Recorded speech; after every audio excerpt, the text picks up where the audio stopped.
welcome in. My name is Aubrey, and this is episode 1 of Music Mondays. I'm a Twitch streamer who mostly streams games, but today I am starting my music commenter era. So thank you for joining me for the very first episode. We are going to talk about a band today, which my opinion has changed a lot over the years about this band. It has become more and more complicated over the years as more and more things happen, and it's been kind of a dramatic ride. So we're going to go through the timeline of this band, Panic at the Disco, and also listen to their new album. Hello! I actually split this video into 2 parts, so this is part 1 and this is just the timeline.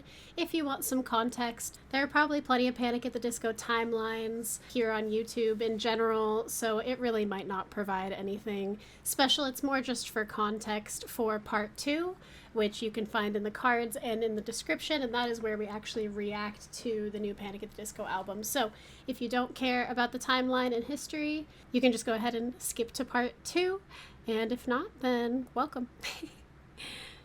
I've heard the title track. I haven't heard the rest of it.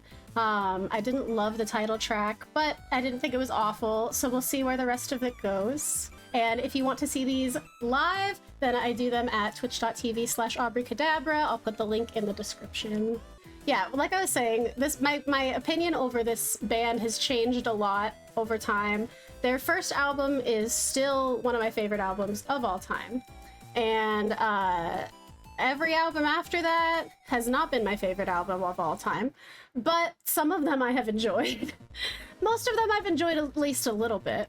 So when it comes to the album reaction part, I've heard mostly that this album is not getting very great reception. A lot of people don't seem to be liking it. Maybe it's just people in my sphere of social media. So feel free to let me know if you're here in the live chat or in the YouTube comments what your experience has been with the reception of this album, because it's still very new and it's a little early to tell about the critical reception, but the public reception I've been seeing hasn't been amazing. There's been a lot of complaints I've heard. I've tried not to delve too deep so that I don't get biased, but I have heard a lot of negative. Everyone I've seen wants Brenda to stop. Yeah, that's almost been the entire thing I've seen. Like, that's been almost the full spread of opinions I've been seeing. But of course, we all have biased algorithms on our social media and stuff, so who knows? Oftentimes my opinions do differ, so we'll see what happens. I'm pessimistic about the review, but I hope that I am converted. You know, I hope I'm surprised, and I'm willing to accept whatever outcome. And I'm not just here to be a hater for any reason. If I like it, I'll like it and I'll explain why, but you know, there might be some hateration, so I hope that's okay. Don't get your feelings hurt. Let's go ahead and take a look at the timeline, which is on this button. Oh, but I've got the weird music. What a good transition. Wasn't that such a good transition? No. Purple is album releases. Pink is lineup changes. You'll see that there have been many. And then green is miscellaneous news. And we'll start at the beginning. In April of 2004, Panic at the Disco formed. They're from Las Vegas, Nevada. They consist of 4 members: Brendan Urie, Ryan Ross, Spencer Smith, and Brent Wilson. You don't have to memorize those names. There will not be a test, but I thought it important to list them because there are a lot of lineup changes, and they were actually a Blink-182 cover band. I did not know this. Did anybody know that? I did not. Well, I'm sure some people did. And it actually started with Brendan Urie on guitar and Ryan Ross on lead vocals, and 3 out of 4 of them were still in high school. I believe it was Ryan Ross that was in like his first year of college or something, but the rest of them were still in high school at the time. So these were some kids, and I feel like it's surprising to everyone the first time they find out how old these boys were when they released that first album, especially. Our next point of news is Panic getting signed. Within like 8 months of forming, Panic at the Disco is a signed band, and they were the first band signed to DK Dance Records, which is Pete Wentz's label. If you guys don't know who Pete Wentz is, he's just the bassist and lyricist of American rock band Fall Out Boy. You know, not a huge deal. It's actually very iconic how this came about because Panic reached out to Pete Wentz on LiveJournal. LiveJournal was, I think it still exists technically, but not in its original form, a blogging website that Pete Wentz just kind of like emo vomited all over for, I mean, years around this period of time. Pete Wentz on LiveJournal! Yeah, I have to agree. I have to agree. For the emo girls, Pete's LiveJournal is a relic. It is an enigma. It contains multitudes. Anyway, they sent him a couple demos, and he's like, hell yeah, I love you guys right off the bat. And he was in LA recording From Under the Cork Tree, a Fall Out Boy album, and they were in Vegas. So Pete Wentz just drives his happy ass from LA to Vegas and meets them, and they do a little band practice in front of him, and 2 or 3 songs in, he signs them to his new label. They're the first band on the label. They've never played a live show before. So he was kind of met with public resistance for signing them, but Pete Wentz was just really, really, really gunning for Panic. He was really just always supporting them, always talking them up before they ever released. He was like, this is going to be your favorite album. You better buy it before your little brother does, because he really just believed in the art that they were making and thought that they were very different and cool. At this time, Panic was doing something very different that we hadn't heard very much. That first album came out September 27th of 2005. It's called A Fever You Can't Sweat Out. You've probably seen this before. If not, I'm surprised you're here, but I'm happy that you're here regardless. This is one of my favorite albums of all time. I love this album. I really do. I think that this album has no skips on it. I think it's amazing. Should be a national holiday. Deadass. Yes, absolutely. It's fucked up that this timeline says 16. Like, why would you say this to me? Why would you say this to me? That's so inappropriate to say that. This album started off, or debuted, I should say, at 112 on the Billboard 200, which isn't bad for a brand new, like, band's first release. 10,000 first week sales, which isn't a lot for now standards, but back then it was pretty good. And yeah, it's very theatrical, very eclectic, very wordy. I don't know. It's a good one. I think it's great. It's very unique. Then, if you don't know Panic at the Disco, you probably recognize this video thumbnail anyway. You might not, but you probably do. This came out and it changed everything. It bumped the album sales from 10K first week to 500K, and from there it was definitely clear that they were gonna do well, that they were gonna be successful, and that they were bringing something very unique. Next, we've got our first lineup change, which is when Brent Wilson, the bassist, left and was replaced with John Walker. There are a lot of lineup changes over the course of this band's history, and this one was definitely foreshadowing of what was gonna continue to happen. So Brent Wilson is kicked out due to lack of responsibility and not progressing with the band, which is what Ryan Ross said. And then that kind of starts the he said, he said, I guess, back and forth between Brent and Ryan. Ryan is speaking on behalf of the band and says that it was a decision we all came to as a band. Brent says it was a sudden phone call on the day before they were going to start their first big tour, and that the only person that spoke on the phone was Spencer, and Brendan and Ryan were just sitting there, also on speakerphone, but completely silent. A decision we came to as a band is very different from sudden phone call the night before tour. And it being the night before tour, Brent was thinking that he was kicked out probably so that he wouldn't be able to get a cut of the tour money. But Ryan immediately clapped back and was like, no, if you had only paid even the slightest bit of attention to the business conversations, then you would know that we were breaking even because of all the production quality on the tour. And then that's all pretty messy already, but then we find out that Brent allegedly did not play or write any bass on A Fever You Can't Sweat Out.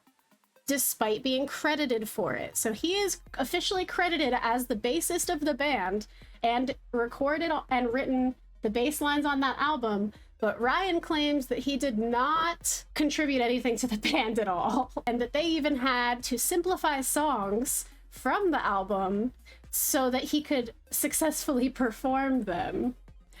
This is so messy. I had no idea about this, and it kind of goes to show how little we hear about bassists unless they're Pete Wentz a lot of the time. If all bassists could be Pete Wentz, we would hear about so many bassists. That's absolutely true. Right before the next album, Pretty Odd, comes out, Panic at the Disco removes the exclamation mark from their name for about a little over 2 years officially. Now, I'm curious, does this feel like a longer period of time to you? Because I feel like my memory feels wrong, and it feels like this should extend like out here somewhere. Like, it feels like that was more than 2 years long. It was a much calmer Panic. Yeah, it was definitely a different era, and it made sense that they took it out, honestly. But I really didn't realize how quickly they just put it back. Unless I'm just getting things wrong, but we can go ahead and check my source live on the internet. So, a few moments later. On July 10th, 2009, Alternative Press reported that they had regained it. So why did I put 2010, Aubrey? That's even shorter. I just wrote it wrong. Regained it, like they lost it somewhere and got it back. I know, like someone returned it. They like dropped it and someone returned it.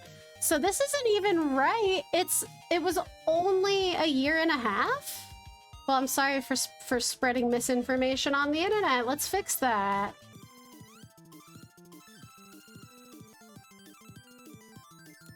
It's so short. That is so strange. It was such a short period of time. It was from January to the following, like the July after. That is crazy. It was such a short period of time. This is from A Fever You Can't Sweat Out to Viva Las Vengeance. It was just this little tiny chunk.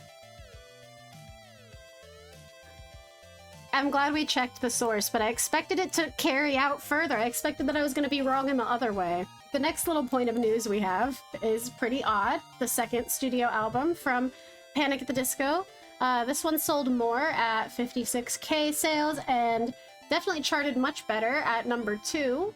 This album is very different from the first one. Honestly, I'm not a huge fan of it, but I know that it's pretty popular, and a lot of people even think it's better than the first album. I'm not a fan, but this is just not really my style of music. It's much more folky and organic instrument sounding and like mellow, and it kind of is like Beatles vibes.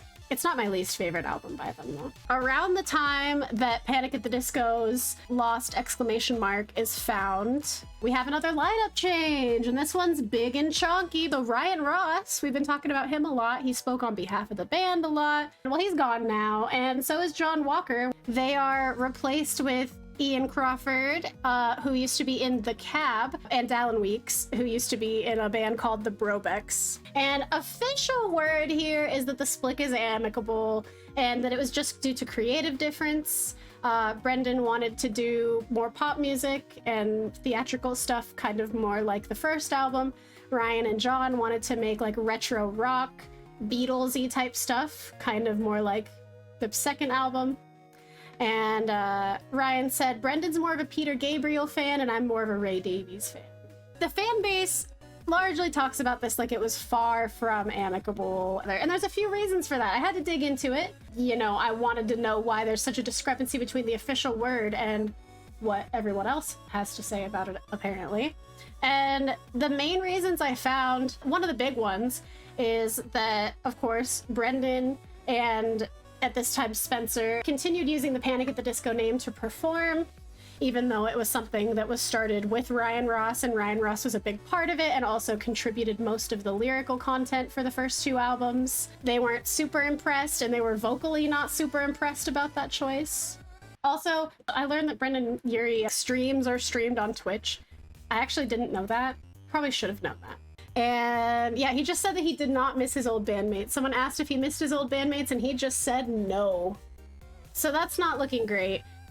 And then there's also, the fan base has a big back and forth about the fact that Brendan used to kiss Ryan on stage, and apparently some fans got the vibe that Ryan was not okay with that. This is kind of confusing because I couldn't find sources for a lot of it. As you can imagine, it was a lot of Ryan said he was not good with it. Ryan said he was good with it. And it was kind of hard to verify one way or the other, but this could be a factor in some people's opinion of the breakup being not amicable as well. So I don't know how big of an effect that has, but if it happened, I'm sure it plays a pretty big part. It's not really for us to say, I suppose. Their next album, the third album, is released with just the duo, Brendan and Spencer, and it's called Vices and Virtues. It debuted number 7, so not as well as Pretty Odd, but much better than A Fever You Can't Sweat Out, and it sold 139K first week. We were starting to roll into the streaming era already by this point. Streaming has made album units much easier to come by. I would say it's pretty lyrically obvious in this album that Ryan was no longer around to contribute lyrical content. A lot of the lyrics in this album are inexperienced at best and lazy at worst, in my opinion.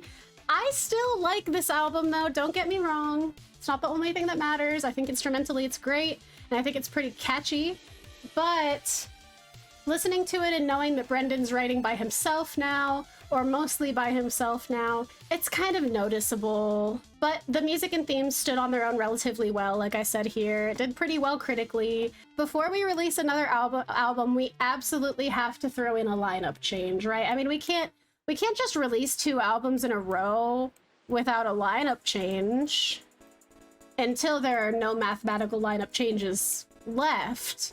But, you know, we'll get there. So now that Vices and Virtues has come out, before we release another album, we gotta kick someone out. So Ian Crawford leaves the band. And he says, I would like to make real, genuine music. I don't want to get rich or die trying. He said, with his whole chest, I want to bring back real, genuine music. This album came out that feels kind of like lyrically disingenuous and lazy. And then Ian said, never mind, bro. I need to make real music. I know that's real shady. He did not pull out any stops. I mean, that's all I had to say about this. There's no drama. There's no back and forth. There's no he said, she said. He just said, and then he left. That's it. He was done. See ya. And then right before the next album comes out, Spencer Smith announces that he's taking a leave of absence. And he does this due to his addiction. So he's been struggling with drug and alcohol abuse, and he announces this during tour. A couple days into tour, he just realizes that tour life is too much pressure, and he takes a break. And then shortly thereafter, on October 25th, 2013, we've got Too Weird to Live, Too Rare to Die. It debuted number 2, 84K first week. So it did much less good than Vices and Virtues in terms of sales, but it still debuted number 2, which was a higher chart placement. This one is kind of weird. It's kind of weird. It's got like techno bits on it, reminiscent of parts of Fever, but much bigger portion of the album. The vocals are very distorted, sometimes robotic. It's very techno sounding, and while the sound, like the instruments, are more experimental, I would say the lyrics are less experimental.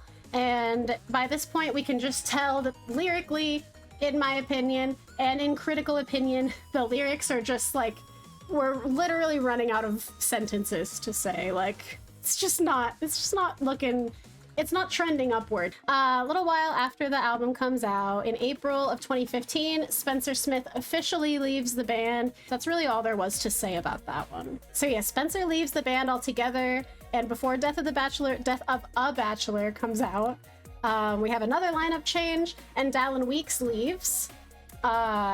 He did remain a touring member, but he was no longer an official member. So at this point, Panic is a solo act, and Death of a Bachelor from 2016 was written as a solo project, really. Brendan had a writing team with him, but Brendan Urie at this point is Panic at the Disco. He identifies as Panic at the Disco despite other people from the band not being thrilled about him continuing to do so. And Yeah, he puts out this album, and it is their first #1 album, and it sold 190K first week. So it's much more successful first week than the other ones have been. There were quite a few singles that probably helped that out as well. It got mixed but generally positive reviews. The writing was more complimented, and I assume that has to do with the fact that Brendan had a writing team this time. Why did he keep the name? Any theory why? So he doesn't really ever say why. At one point, I want to say somewhere in this time frame, he was talking about how he didn't know if he was going to keep the name and he was going to release an album, but he couldn't decide if it was going to be a solo project or if he was going to call it Panic at the Disco. We know now that the answer ended up being both. And I'm not sure if he just said that to like soften the blow or if he really was ever thinking about truly not keeping the name. I'm not trying to like assume the worst in people though. Like a lot of people from the band are very unhappy that he kept the name. So it feels like it was a little bit targeted, like purposeful, like he did it to be a dick.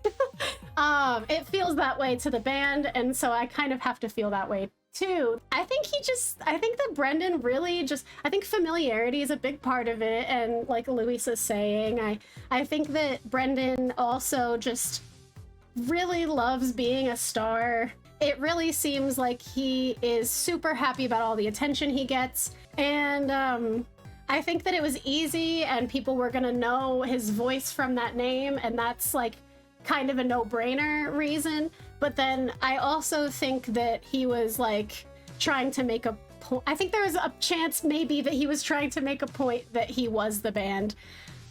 The way that people have acted in recent years though shows that we didn't really agree with him on that. I think there's a lot of reasons, and a lot of them are kind of obvious, but then on top of that, because the band is offended by the choice, it feels like maybe it might not be so friendly. So yeah, sound-wise, this album was theatrical, as Panic often is, and it was pretty poppy and top 40 accessible.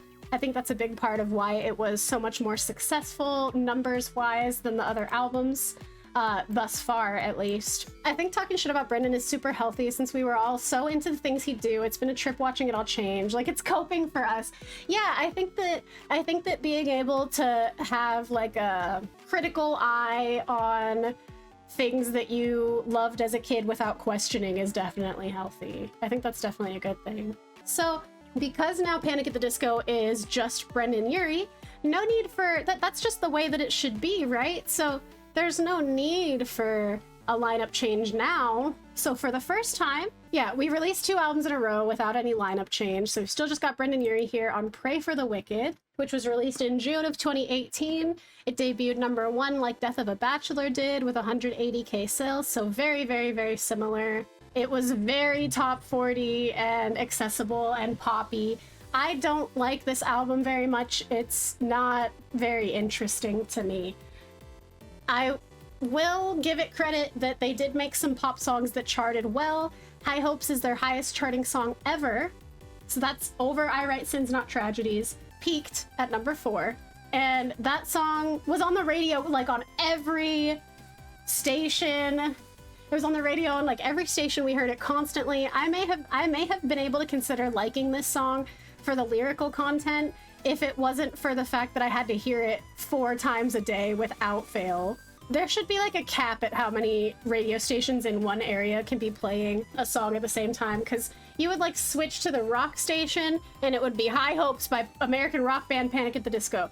And then you would go to the pop stations and they would all be playing High Hopes by American pop act Panic at the Disco. And we take a decent break in the timeline before anything happens, really, until May, when Panic starts teasing a new album. Now this is gonna be kind of a yucky part of this. Okay, we're gonna talk about Brendan Urie's controversies and allegations a little bit here, so that we have a full disclosure on what's going on. So, like I told you earlier, when this album was leading up to be released, when it was being teased, it seemed like Twitter just did not want this album to come out. I was seeing tweets that were like, Panic at the Disco is threatening to release new music, instead of like announces that they're or teasing to, threatening was the word that was used, which is hilarious.